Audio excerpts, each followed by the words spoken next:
सामाजिक कार्याची सुरुवात केलेली आहे।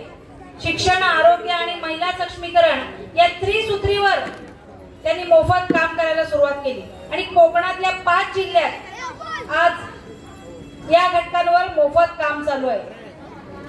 त्या व्यतिरिक्त अनेक उपक्रमावर मोफत काम चालू आहे। शिक्षणाचं म्हणा तर GEE नीट सारख्या स्पर्धा परीक्षांची अभ्यासिका त्यांनी मोफत दिली।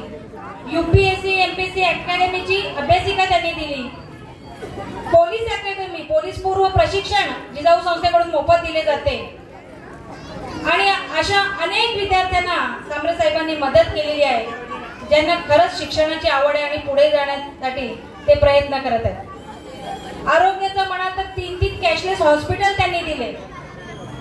एक रत्नागिरीला, झडपोलीला आणि Shri Bhagwan Mahadev Sambare crystal care hospital Asangaon शहापूरला दिला आपल्यासाठी।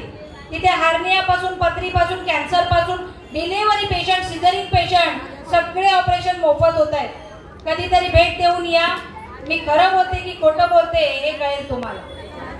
फक्त ब्लड बँक आहे ती आपली नाहीये, त्याच्यामुळे तिचे पैसे शुल्क काहीतरी घेतलं जातं, पण बाकी सर्व ऑपरेशन, बाकी सर्व इलाज तुमचे मोफत होतात। महिला सक्षमीकरणातून म्हणाल तर सांबरे साहेबांना वाटतं की महिला सक्षम व्हावी, कुटुंबातली प्रत्येक महिला ही सक्षम झाली पाहिजे, कारण कुटुंबाचा प्रमुख पुरुष म्हटला तरी घर सांभाळणारी महिला आहे। त्याच्यामुळे महिला सक्षम होणं फार गरजेचं आहे। आज एक महिला शिक्षित झाली कुटुंबातली तर तिचं कुटुंब शिक्षित होतं, सुरक्षित होतं, सुव्यवस्थित होतं।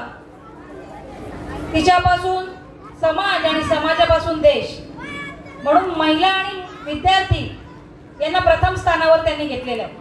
कारण आजचा जो तरुण आहे, आजचा जो विद्यार्थी आहे, तो भारत देशाचा पाया आहे, भविष्य आहे आणि कुटुंबाचं भविष्य आहे। भिवंडी शहरामध्ये 3 कॅम्प लागतात, महाआरोग्य शिबिर आणि मोतीबिंदू कॅम्प। तुम्हाला माहिती आहे का? नसेल माहिती तर आता मी सांगते। प्रत्येक नगरात आपण महिन्याला 3 कॅम्प लावतो। कॅन्सर सारखे पेशंट आपण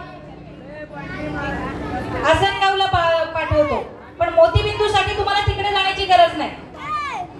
मोतीबिंदूचा पेशंट आपण बोलवतो कॅम्प मध्ये, तिथे त्यांना तारीख दिली जाते, आपली ॲम्ब्युलन्स येते, घेऊन जाते आणि सुखरूप ऑपरेशन करून आणून सुद्धा सोडते। एवढं सगळं दानत्व कोणाकडे असतं? कुठल्याही पदावर नसताना आज सांबरे साहेबांनी एवढं दानत्व दाखवणं म्हणजे खूप मोठी गोष्ट आहे।